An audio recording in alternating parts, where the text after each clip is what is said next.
Peggy 18.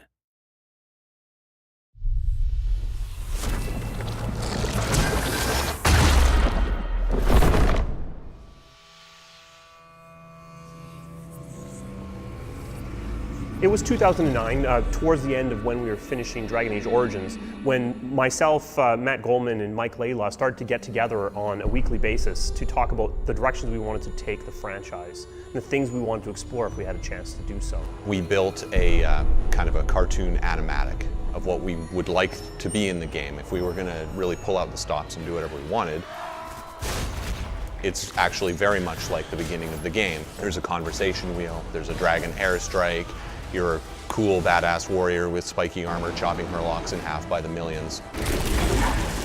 It was exciting. It was like, wow, man, can we actually pull that off? Can we feel like the party works together to demolish foes rather than having their disparate abilities? So brainstorming with the core leads on Dragon Age is pretty exhilarating. I really love to lead him astray with crazy ideas. Every time we would talk, I'd start talking about how every piece of our art would involve Ulrich von Hawk, the lycanthrope character of our game, howling and like tasting his own blood. Anyways, it kind of got out of control after a while, so I had to drop it. But it was pretty fun while it lasted.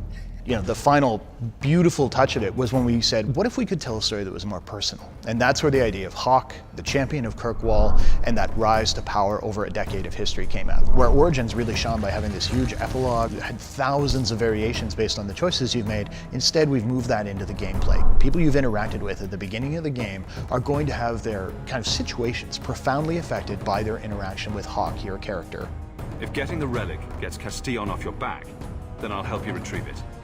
There might be something I could do for you, if you're looking for company later. You re-interact with them, you see how that worked out. So we believe it may be our most reactive game to date. So here we were, we'd finished these brainstorming sessions. There's a lot of stuff on the whiteboards. There's a lot of pie-in-the-sky ideas. And then Dragon Age Origins came out, and it beat all of our expectations. Perfect scores, the VGA awards. We also had a bunch of meta reviews, comments coming in about Origins, and what really resonated for me was this resounding theme that Origins was an amazing story-based classical RPG, but that there were elements of it that seemed to be dragging. If you're telling a dark fantasy, you don't want combat to feel like you're playing a chess game with a friend. So that seemed to be the reviews. No one was really panning the game to me. It let you have this cool tactical experience, and obviously the story was intense, well loved. But the question for me was, is there any way that we could just take the RPG concepts, the very core tenets of it, and move it forward into a newer feel, something that would work as well on the consoles as it did on PC? We've really stuck to our vision. We've kept what was good about Origins and shaved off the edges and made something really unique. Matt wanted much more composed imagery, places that played up the character. I wanted combat that felt like it wasn't silently rolling dice behind the scenes, that felt like when I was pushing a button, it was responding and my characters were responding accordingly. But because it looks faster, because it's got a character with a voice, because of this historical story we're going to do, it ran the risk of people saying, oh my God, that is so different. I'm not sure it's for me. And we knew that would be a potential problem. But at the same time, we also knew that the game we were designing was not one that would actually alienate them. So what we've been very open with is letting people go hands-on. And the big thing we saw is that even people who loved Origins, people who came wearing armor from Origins, were playing the game and going, oh wow, I see what you did here. It's almost hard to communicate how much this game still feels like Origins, despite feeling completely different.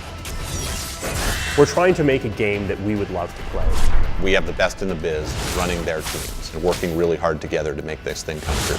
Even when Origins was nearing completion, we had already started thinking about Dragon Age 2.